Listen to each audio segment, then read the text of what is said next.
السلام علیکم ویورز، میرا نام عطاء الرحمن اور آپ دیکھ رہے ہیں عطاء بخاری یوٹیوب چینل۔ قرآن کریم کی مسلسل ایکسپوزیشن کے سلسلہ میں آج ہم سورہ النساء کی آیت نمبر 71 کی ایکسپوزیشن کریں گے۔ اس آیت میں دفاعی ضابطہ دیا جا رہا ہے کہ جب نظام کو یعنی اسٹیٹ کا جو نظام ہے دشمن کی جارحیت کا خطرہ ہو اس نظام کو، تو اس کا مقابلہ کرنے کے لیے طریقہ کار کیا ہونا چاہیے، کیا جنگی ضابطہ ہے، اس آیت کے اندر یہ بتایا جا رہا ہے کہ دین یعنی نظام کے استحکام کے لیے ضروری یہ ہے کہ تم اپنا حفاظتی سامان ہر وقت تیار رکھو۔ کسی بھی وقت دشمن کی طرف سے جارحیت کا ارتکاب ہو سکتا ہے، جنگ کی ضرورت پڑ سکتی ہے، تو اگر کوئی ایسا موقع آ جائے کہ جنگ لڑنی پڑے تو اس وقت تم اپنے گھروں میں نہ بیٹھے رہو، پھر تمہیں اپنے گھروں سے باہر نکلنا ہوگا، اپنا سکون، اپنا کاروبار سب کچھ چھوڑ کر، اپنے بیوی بچے سب کچھ چھوڑ کر تمہیں نظام کی حفاظت کے لیے جنگ لڑنا ہوگی۔ یہاں پر یہ چیز سمجھ لیں کہ قرآن ایگریشن کی کسی بھی صورت اجازت نہیں دیتا۔ ہاں، دشمن کی طرف سے اگر ایگریشن یعنی جارحیت ہو تو اس کا مقابلہ کرنے کے لیے ڈیفنس کی اجازت دیتا ہے، لیکن اس ڈیفنس میں بھی یہ ضابطہ دیتا ہے کہ دشمن کی طرف سے جتنی چوٹ لگائی جائے اتنی ہی چوٹ تم لگا سکتے ہو، اس سے زیادہ نہیں۔ اور اس کے اندر یہ جو جنگ ہے اگر ایسی لڑنی پڑ جائے تو اس میں سول آبادی کو یعنی یہ جو غیر فوجی لوگ ہوتے ہیں، شہری آبادیاں، ان کو نشانہ نہیں بنانا، شہری املاک کو نشانہ نہیں بنانا، باغات اور فصلیں ان کو نہیں اجاڑنا، انسانوں کی تذلیل نہیں کرنی، بھلے تمہیں فتح بھی مل جائے کوئی ایسا کام نہیں کرنا۔ ہاں، جو فوجی تنصیبات ہیں، جو ملیٹنٹ گروپ ہیں جنہوں نے جارحیت کا ارتکاب کیا ہے، ان کے ساتھ تم مقابلہ کرو گے۔ جو انہوں نے تمہیں نقصان پہنچایا، مقابلے میں تم اتنا ہی نقصان ان کو پہنچا سکتے ہو، لیکن اس سے زیادہ نہیں۔ یہ ضابطہ بھی قرآن دیتا ہے۔ تو اس سلسلے میں کہتا ہے کہ تم اپنا حفاظتی سامان ہر وقت تیار رکھو تاکہ بوقت ضرورت جنگ کے لیے تم نکلو۔ اور اس میں پھر یہاں پر ایک بنیادی قانون دے رہا ہے، ضابطہ دے رہا ہے، طریقہ بتا رہا ہے دفاع کا جنگ کے دوران، کہ تم دیکھو کہ حالات ایسے ہیں کہ اس میں اب یعنی یوں کہہ لیں کہ وار اسٹریٹجی، جنگی حکمت عملی بتا رہا ہے کہ اگر حالات ایسے ہیں کہ کمپنیز کی شکل میں، گروپ کی شکل میں حملہ ور ہونا ہے تو پھر یہ دیکھ لو۔ اگر کوئی ایسے حالات ہیں کہ سب نے مل کر یکبارگی حملہ کرنا ہے، مقابلے کا جواب دینا ہے، تو اس لحاظ سے کر لو۔ تو یہ وقتی جو تقاضا ہے حالات کا، اس کے تحت یہ جنگی حکمت عملی تمہیں اپنانی ہوگی۔ تو اس سلسلے میں یہاں پر ایک دفاعی ضابطہ دیا جا رہا ہے۔ تو اب ہم شروع کرتے ہیں یہ انٹروڈکشن آپ نے سمجھ لیا کہ اس آیت کا لب لباب کیا ہے، خلاصہ کیا ہے۔ اب ہم اس آیت کو شروع کرتے ہیں۔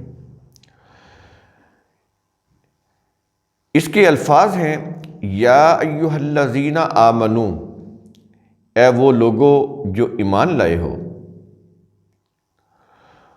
اور ان کو مخاطب کر کر کیا کہہ رہے ہیں؟ کیا یہ رہا ہے خذوا حذرکم، تم اپنی احتیاطی تدابیر اختیار کرو۔ ویسے خذ کا معنی تو پکڑنا ہوتا ہے، تو یہ بنیادی معنی ہے، یہیں سے پھر آتا ہے کہ اختیار کرو، یعنی بوقت جنگ تم اپنی حفاظت کا دفاعی سامان جیسا کہ جنگی اسلحہ، ہتھیار، یہ لے لو۔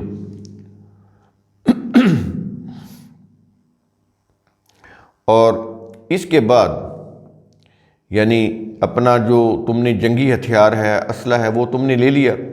اب کیا ہے، حالات کے مطابق اب تم نے فیصلہ کرنا ہے کہ گروپ کی شکل میں حملہ آور ہونا ہے یا یک بارگی سب نے مل کر حملہ کرنا ہے۔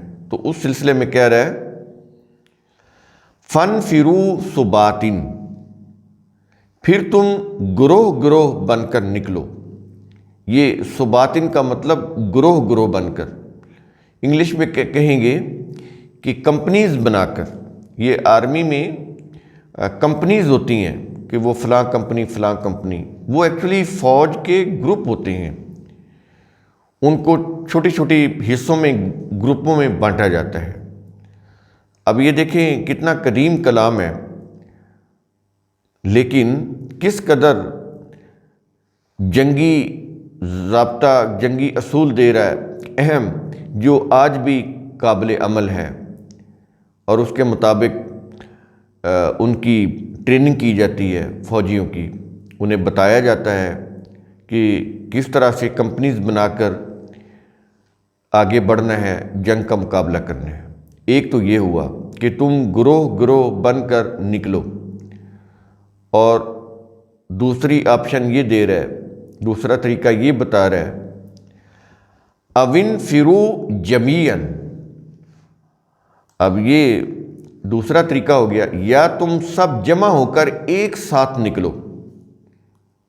تو یہ دو طریقے ہو گئے جنگ لڑنے کے، دشمن کی جارحیت کا مقابلہ کرنے کے۔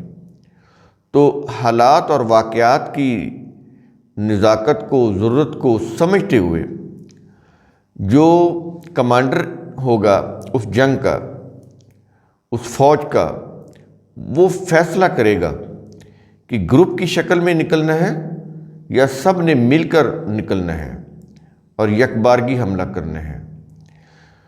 تو یہاں پر یہ چیزیں بتائی جا رہی ہیں۔ یہ جو ضابطے ہیں، اس طرح کے قرآن کریم، آپ یہ دیکھیں کہ ان کے اندر کتنی حکمت ہے، کتنی مصلحت ہے۔ اور عرب کے لوگ جو کسی، یوں کہہ لیں عرب کے جو بدو تھے، بادیہ نشین، صحراؤں میں رہنے والے، وہ کسی نظام کو، قانون کو جانتے ہی نہیں تھے۔ قانون کیا ہوتا ہے، قانون کا نفاذ یعنی اس کی امپلیمنٹیشن وہ کیا ہوتی ہے، نظام یعنی سسٹم کیا ہوتا ہے، وہ ان چیزوں سے واقف ہی نہیں تھے۔ صحرا کے رہنے والے بدو لوگ، بادیہ نشین، تو انہیں کیا پتہ۔ اب مقابلے میں جو پرشین امپائر تھی، قدیم ترین، 500 یا 550 سال قبل مسیح، اتنی پرانی تہذیب، وہ ایک سسٹم کے تحت رہ رہے تھے، ایک ریاست کی شکل میں، اور ایک یوں کہہ لیں کہ سوسائٹی بنا کر، اس کے اندر مختلف سوسائٹی کے حصے تھے، کچھ سول لوگ تھے، اس میں کچھ آرمی کے لوگ تھے، اس طرح دفاعی ادارے تھے ان کے، عدالتی نظام تھا۔ یہ چیزیں ان کے ہاں تھیں، لیکن عربوں کے ہاں نہیں تھیں۔ تو یہ بادیہ نشین لوگ ان چیزوں سے ناواقف تھے۔ تو قرآن کریم یہ دیکھیں کہ زندگی کے جتنے بھی شعبے ہیں کس طرح سے جو اہم امور ہیں ان شعبوں سے متعلق یا زندگی سے متعلق وہ کتنی سادگی کے ساتھ کتنی خوبصورتی کے ساتھ ان کو بیان کرتا چلا جاتا ہے۔ تو قرآن کریم کا اصول ثم تتفکر، اس کی روح سے آپ خود بھی سوچا کریں، سمجھا کریں، غور و فکر کیا کریں۔ شکریہ۔